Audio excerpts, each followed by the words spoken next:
Câmara Cultura de volta, hoje entrevistando o professor Antônio Walter Ribeiro de Barros Júnior, que é especializado aí em fundamentos da cultura caipira. Inclusive ele tem um trabalho escrito que apresentou na Unesp, né? Fundamentos da cultura caipira, uma leitura antropológica, né? A respeito dessa coisa linda que é o caipira, o caipirismo, né? Que tem a ver com a nossa história, tem a ver com o período pós-colonial, né, professor? Isso. Que tem resquícios até hoje, que vem se perdendo e a gente tenta de algumas maneiras recuperar. Acho que o professor faz muito bem isso nas suas aulas de antropologia. E no primeiro bloco falamos um pouquinho sobre festa junina, sobre alguns costumes, como é que essas festas acabaram vindo parar aqui no Brasil por meio dos portugueses. E agora a gente vai aprofundar um pouquinho mais nessa questão do caipirismo mesmo, de expressões, da culinária, da arquitetura, né, da época dos caipiras. E no primeiro bloco a gente estava falando sobre expressões caipiras que até hoje são utilizadas. O R puxado, que chega a ser... alguns paulistanos chegam a não entender o que a gente fala, às vezes, por conta do R. Professor, vamos voltar então a falar um pouquinho sobre as expressões caipiras, que a gente estava comentando aí no primeiro bloco. Esse R puxado é chamado R retroflexo, né? É muito característico da cultura caipira, algumas regiões com um acento bem mais pronunciado, como por exemplo a região de Piracicaba, né? Isso você pode ver alguns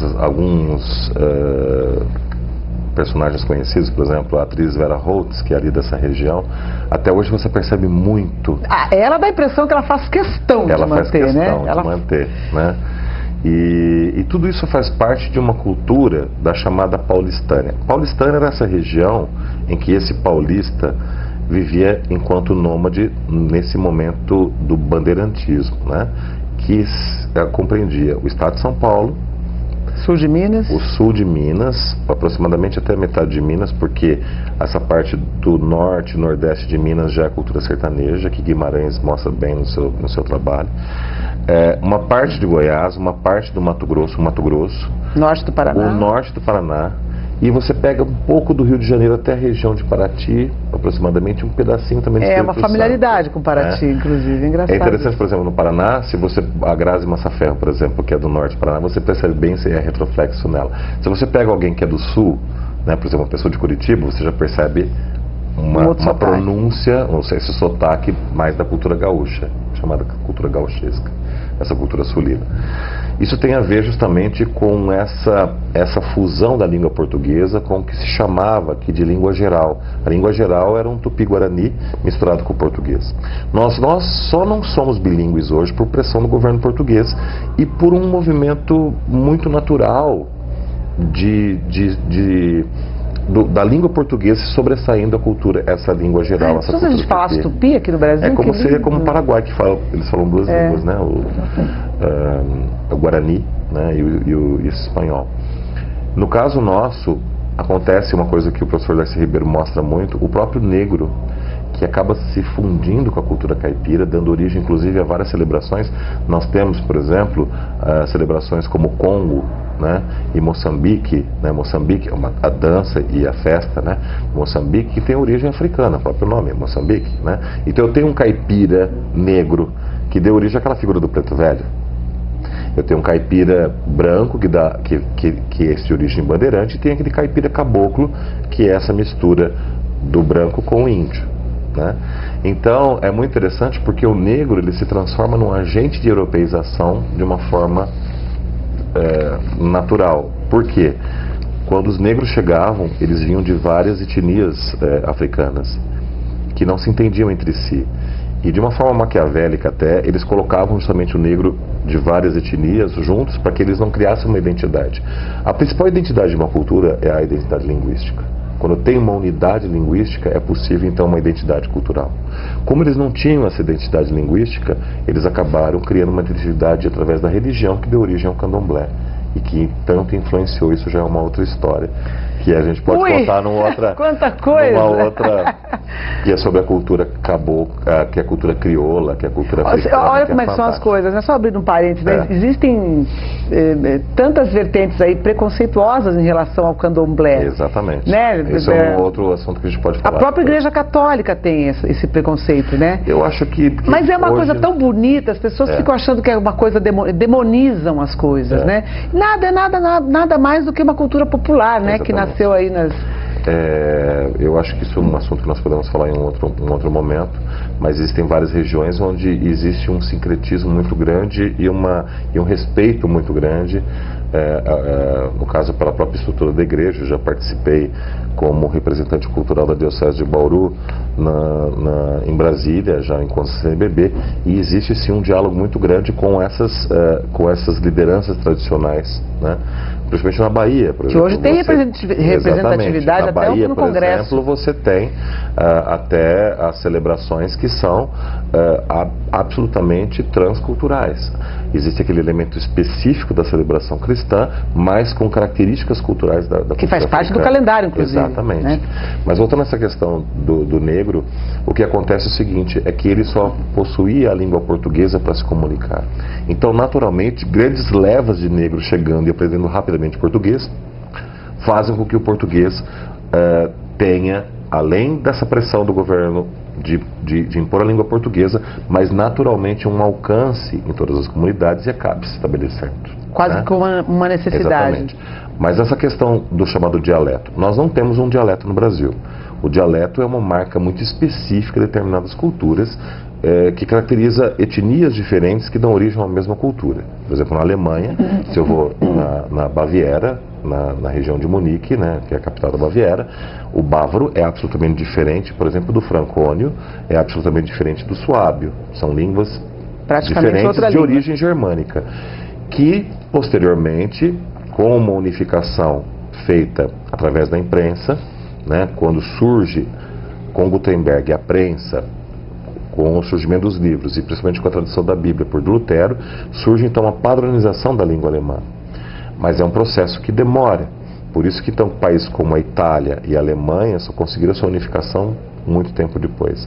No caso nosso do Brasil, nessa origem ibérica, a nossa unidade linguística ocorreu muito cedo. Então, quando surge a nossa cultura, nós já temos uma unidade linguística. No caso do Brasil, nós não teremos um dialeto, nós teremos regionalismos. Tá. Né? Sotaque, então, vamos dizer assim, né? O sotaque seria o que nós chamamos na língua portuguesa de acento. Né? Como aquele que difere, por exemplo, o da língua inglesa para a língua norte-americana. O inglês falado nos Estados Unidos e o inglês falado na Inglaterra, do britânico. Né? E é o que acontece aqui no Brasil. Além disso, nós temos os regionalismos, que são essas palavras diferentes. Eu falo mandioca aqui, falo macaxeira lá, falo aipim, entendeu? Então isso é muito interessante. Mas, de uma forma não oficial, nós acabamos por brincar com essa coisa e chamamos de dialeto. Então nós chamamos a nossa língua de caipirês. Então esse caipirês ele é muito bonito, porque ele tem esse elemento arcaico. Por exemplo, quando eu digo vós mecê, que por uma transformação linguística deu origem à palavra você. E era vossa mercê primeiro. Vossa mercê, né? Então, isso, o caipira fala vós mercê, né? Vós mercê, ele usa ainda uma expressão antiga. Quando ele ligava pergunta, depois, existe um filme muito interessante chamado Desmundo, com aquela atriz Spolatório, o Ciocler também, que mostra como ocorreu os primeiros casamentos nos primeiros anos do Brasil colonial, que aquelas meninas virgens de 12, 13 anos, algumas órfãs, né, vinham para casar com aqueles homens rústicos da terra tal. E o português falado é muito interessante, foi uma pesquisa histórica fantástica, um filme produzido junto também a uma produção franco-brasileira. E eles falam um português arcaico, é muito interessante você ouvir. Eles falam um português que era falado no século XVI. Você não consegue entender sem Quase legenda. Que não consegue. Daqui a pouco eu tenho uma receitinha aqui, ó, que você inclusive tem no seu trabalho. Molho de repolho no ai. Ai-oi. Mas a gente abriu esse bloco falando sobre algumas expressões. Você fez uma explanação fantástica aí sobre essa questão da linguagem, da unificação.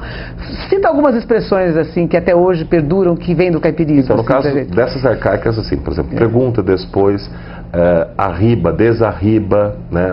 Descer, arriba, desarriba.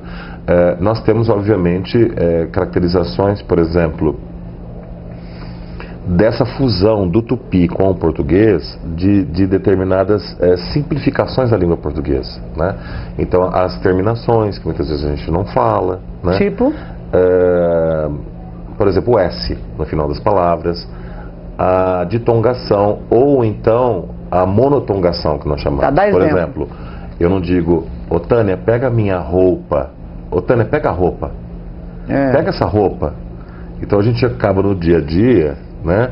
Você acaba no dia a dia falando isso sem perceber. E isso é caipirês, né? Eu não falo, por favor, pegue esta roupa. Pega essa roupa, né? Entendeu? Isso é monotongação. E outras expressões que são naturais. Veja, existe um português, que é esse português correto, não correto digo, mas esse português erudito, que por uma necessidade, quer dizer, é absolutamente importante o aprendizado desse português para uma verdadeira, um bom desempenho, por exemplo, social, no trabalho, na escola, etc. Quer dizer, isso é absolutamente necessário. Mas o que é importante hoje nas escolas e o que a gente faz é mostrar que este caipirês, ou esse gaúcho, da forma que o gaúcho falava, ou que como o sertanejo fala, né, não é errado, né? Isso diz respeito à nossa identidade, entendeu? Então, como esse preconceito que você passou, que eu também passei quando fui estudar na USP... Nossa, foi um bullying terrível. Entendeu? No cursinho isso em São Paulo? Isso é realmente, como você falou, é um bullying, quer dizer, é um não reconhecimento daquilo que é nossa caracterização. Eu tinha até vergonha de fazer pergunta no cursinho. Não fazia pergunta. Entendeu? E hoje, acho que até por força dessa questão de estar na mídia, né, há mais de 20 anos, a hora que liga a luzinha da câmera, eu não falo mais porta, eu falo porta. Entendeu? Mas a hora que eu sair daqui, eu vou falar porta. Tá, professor? Professor, falar um pouquinho, falando da linguagem, falar um pouquinho sobre a culinária, né? A culinária caipira. O que nós temos hoje no nosso cardápio, hoje em dia, que é genuinamente daquela época? Essa culinária caipira também diz respeito a essa cultura da paulistânia. Como esse antigo Bandeirantes vivia de uma forma nômade, ele necessitava, obviamente, de uma alimentação que fosse de fácil manipulação. E substanciosa, né? Porque depois ele ia deitar. Animais de pequeno porte para poder carregar. Primeiro, obviamente, como ele transporta carne, como ele transporta o gado, essa é a primeira matéria-prima. Por exemplo, o charque, né? Você ter alguma forma de manutenção daquela carne, salgando aquela carne e carregando, né, essa carne no lombo das mulas, etc., dos cavalos. Então isso ele também consegue a sua sobrevivência. O toicinho, né, obviamente, porque é fácil eu, nessas grandes monções ou então nas bandeiras, levar porco e galinha. Então isso fará, obviamente, parte da sua dieta. E uma dieta bem assim, que dá bastante energia, a proteína, né? Será justamente ligada a isso, né? Quer dizer, em algumas comunidades, aquelas mais ribeirinhas, ou então existe um caipira, por exemplo, que vive no mar, que é o caiçara. Ele é o caipira do mar. Do peixe. Que daí ele já tem um peixe. Mas o caso esse que está vivendo ali no interior, ele está usando justamente a carne, tanto do gado como do boi e também das aves.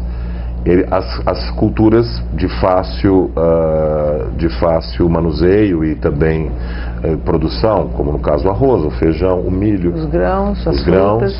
Exatamente. Na verdade, ainda existe uma certa, quer dizer, ele tem uma cultura. Você sabe que essa nossa... A Denise vai falar isso pra você? Tenho muito saudade da Denise. A Denise é uma gourmet que tem um programa comigo de culinária em Bauru, né? E foi minha aluna, minha amiga, gosto muito da Denise. A Denise Mantini. Um grande beijo, Denise.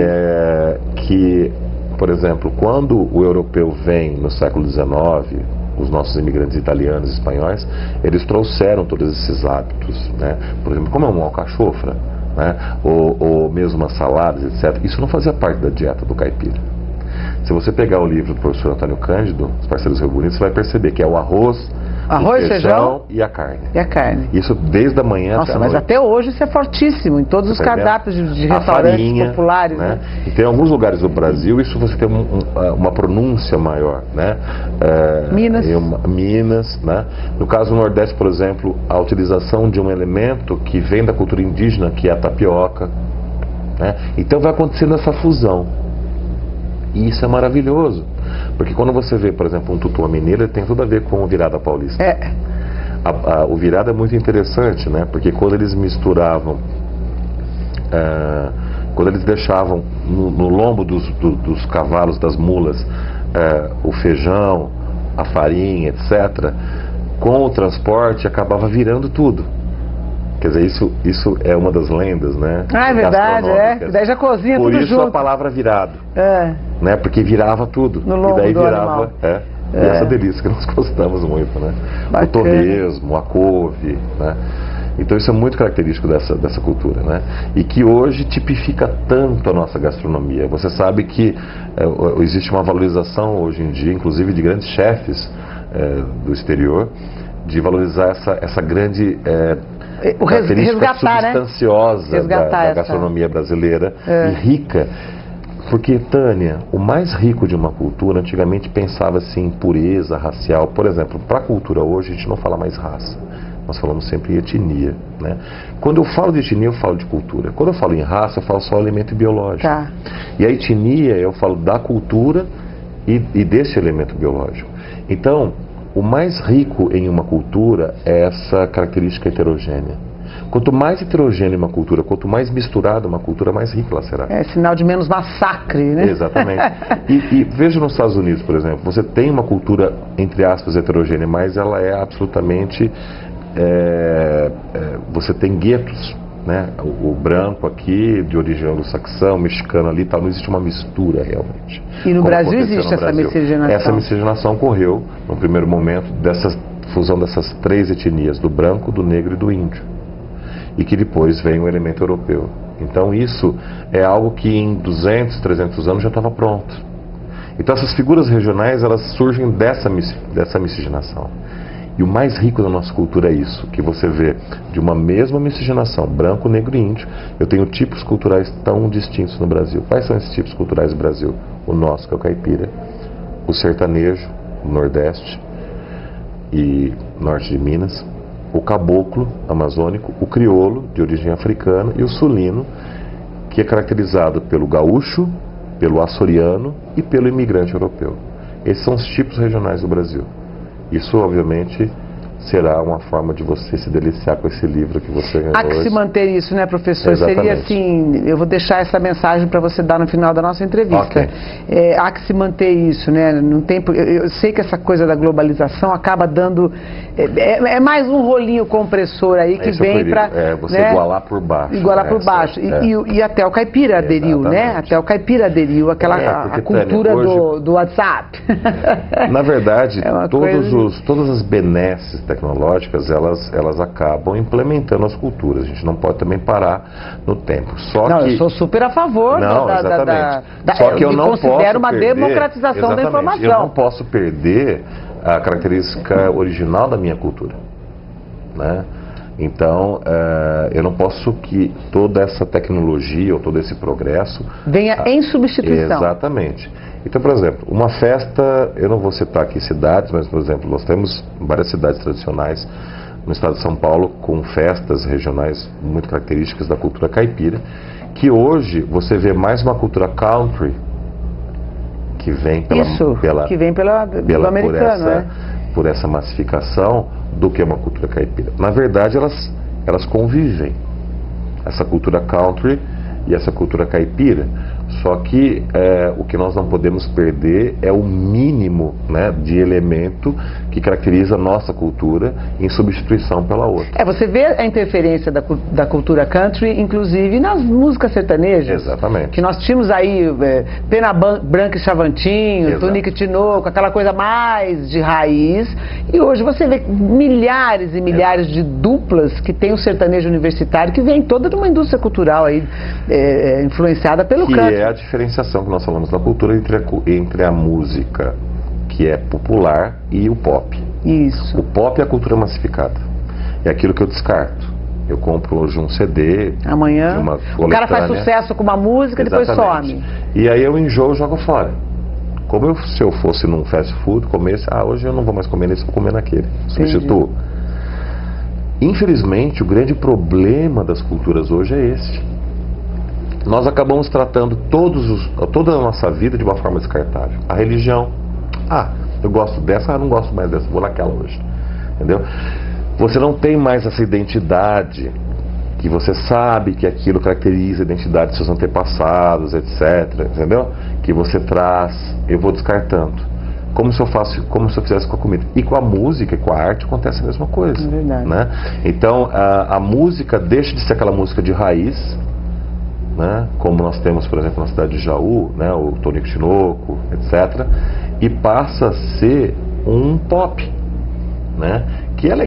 Eu gosto do pop em determinado, eu gosto de vários tipos de música, o pop também, mas ele não pode ser a única referência, porque o pop, da mesma forma que eu escuto aqui, eu vou escutar na Alemanha, na Austrália, na China, quer dizer, uma forma massificada, que acaba, né, não caracterizando o mais não rico, ficando, né? Acaba não o mais ficando. rico numa visão universal, Tânia, é você pensar numa unidade na diversidade. A cultura se faz dessa diversidade. Professor, voltando um pouquinho à questão dos nossos personagens, a gente tem aí o Chico Bento, né, do Maurício de Souza, falamos um pouquinho sobre a figura do Jeca Tatu, criada pelo Monteiro Lobato, mas tem uma figura que me instiga muito, que eu sou fanzaça, até hoje eu pego filmes para assistir, que é o Mazzaropi, né? O Mazzaropi, naquela simplicidade dele, ele era não só artista, ele também dirigia os filmes dele, né? Ele me chamava muita atenção nos filmes do Mazzaropi, talvez até subliminarmente, eu era pequena, eu assistia, gostava, hoje eu tenho essa análise, mas eu não tinha, porque ele fala sobre racismo, sobre divórcio proibido, que era proibido por lei na época, religiões, política, e até de problemas ambientalistas, de devastação, quer dizer, e o cara era além do tempo dele, né, muito à frente do tempo dele. Queria que você falasse um pouquinho do Mazzaropi pra gente, que é uma figura tão querida, que eu gosto tanto. O Mazzaropi, ele tinha origem italiana, né? E, na verdade, mesmo esse imigrante, ele acaba se transformando num caipira, né? Eu tenho na minha família mesmo uma origem origem tradicional paulista e desses imigrantes europeus que acabam se adaptando a essa cultura caipira. É por isso que muitos sítios acabaram se chamando colônia. Lá na colônia. Porque a colônia é uma expressão que veio com o italiano, que acaba se adaptando à cultura caipira, né? Por exemplo, se você vê, tem até uma foto que depois ilustra isso que eu te mandei, o forno caipira, você tem lá hoje a polenta. A polenta é o italiano que trouxe, né? Que essa unidade, conversa está me dando fome. Essa unidade cultural, né? Através dessa diversidade.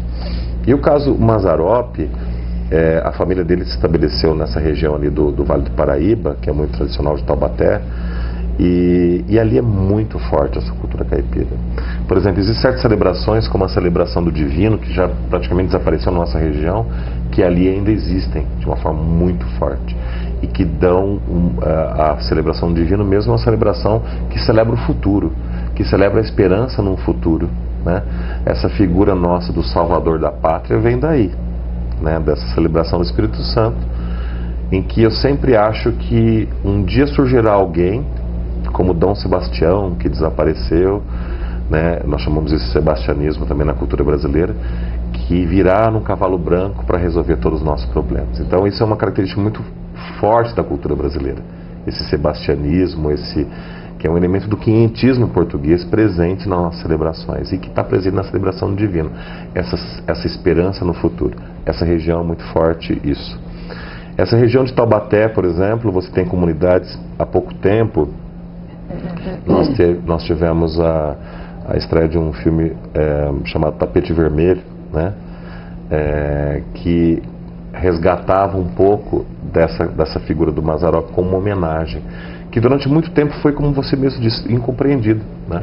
Na nossa infância, quer dizer, nós não compreendíamos como nós compreendemos hoje. Parecia um filme, eu me recordo que eu morava em Agudos, nas matinês aos domingos, né, no cinema, que passava o filme do Mazzaropi, a gente ia, tudo que a gente não tinha. Até hoje, eu pego para assistir, é difícil achar em locadora. Hoje nós valorizamos, mas naquela época a gente falava, nossa, né? E é de uma riqueza, como você disse, porque na sua simplicidade ele tem essa coisa do matuto, a sabedoria. Ele sabe por uma experiência quando vai chover, quando ele tem que plantar, o que ele tem que fazer. Nas próprias lendas, Tânia, por exemplo, a figura do Saci.